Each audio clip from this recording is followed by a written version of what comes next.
Michael Meunick, conto de Iba Mendes.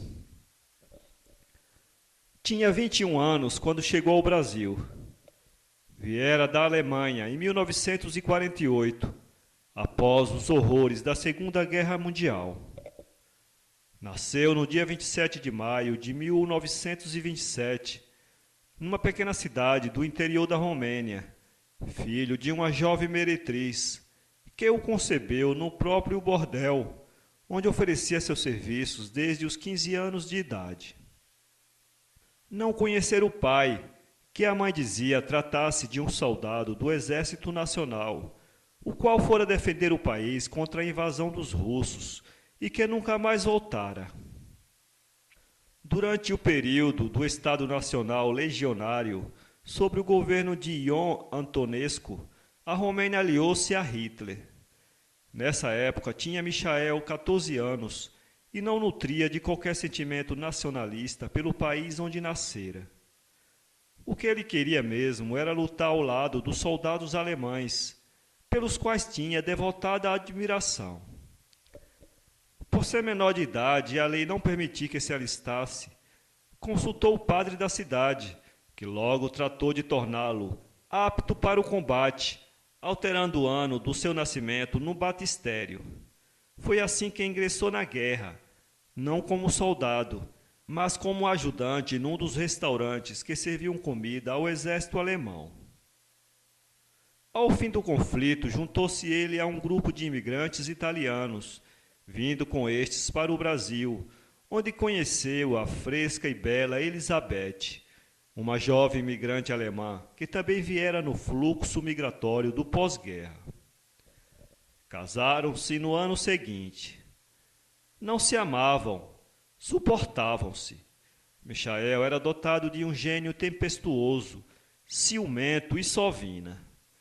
Elizabeth, ao contrário, era de um temperamento comedido, sem extremos, posto que fosse um pouco gastadeira e essencialmente vaidosa.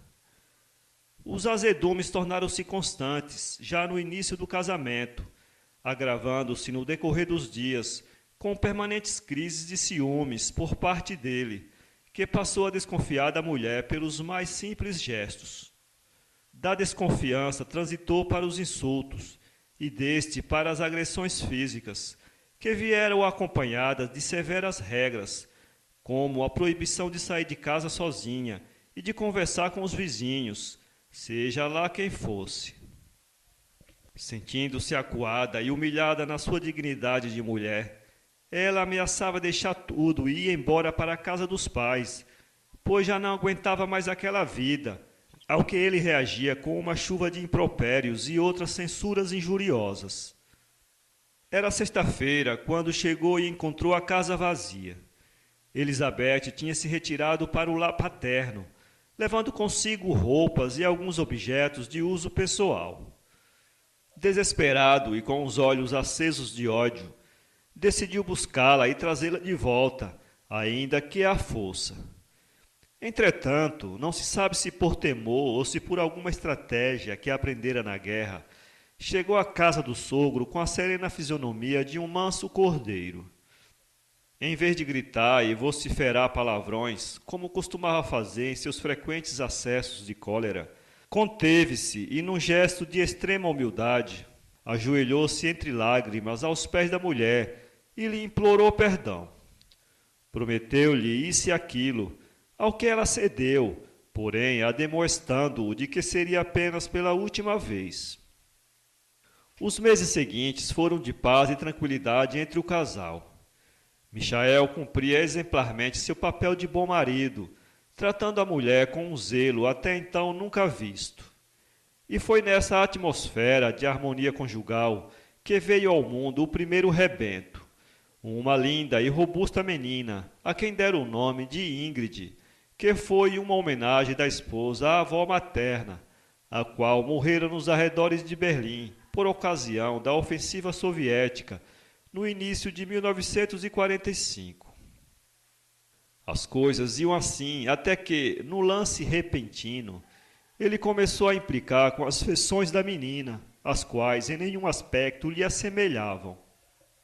A partir daí, sobreveio-lhe um profundo agastamento que lhe corroía a alma e lhe fadigava a mente. Foi quando aventou a hipótese de que poderia ter sido traído e se encasquetou sobremaneira com essa ideia, ruminando-a dia e noite. Em consequência disso, passou a hostilizar e maltratar a mulher, incriminando-lhe o tempo todo de traição e descaramento. Ela, por sua vez, não se defendia da acusação, limitando-se apenas a chorar resignadamente em seu canto. E foi nesse ambiente de discórdia doméstica que nasceu a segunda filha. Érica foi o nome que ele mesmo escolheu, sem explicar, porém, as razões dessa preferência onomástica. A menina tinha as feições dele, os olhos azuis, os cabelos loiros, a testa grande, o queixo partido, entre outros traços. Por isso, concentrou nela todo o seu amor paternal, distanciando-se cada vez mais da primogênita, a quem não manifestava qualquer mimo ou apreço. Nessa mesma situação de desentendimentos decorreram alguns meses, quando ele, sem dar qualquer explicação, anunciou que deixaria a casa. A mulher protestou, implorou-lhe que não fosse, pediu para que não desamparasse as filhas, que estas eram pequenas e que iriam sofrer, etc. Ao que ele reagiu com total indiferença e desprezo. Saiu de lá levando apenas as roupas e 2 pares de chapéus. A pequena chorou durante alguns dias.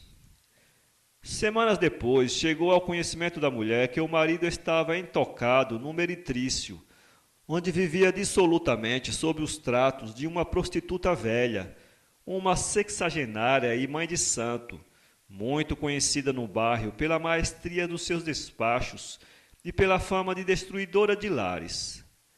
Faz dele gato e sapato, diziam as más línguas, ao que ela exprimia com imensa satisfação. Bem feito, bem feito. Ao cabo de 4 meses longe da família, Michael adoeceu de uma infecção genital que lhe tirou a libido e que fez minar todos os seus brios de vigoroso macho. Foi quando deliberou voltar aos braços da mulher, de quem sentiu saudades e um princípio de desejo.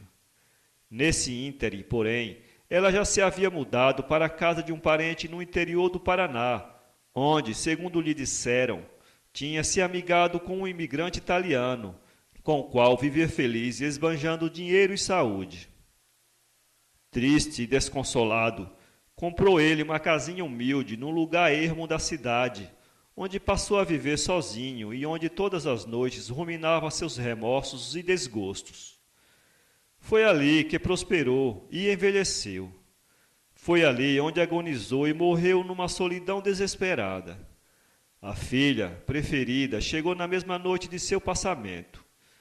Estava devidamente acompanhada de um bacharel em direito. Viera assim prevenida para o inventário. Para ler este conto, acesse www.poeteiro.com.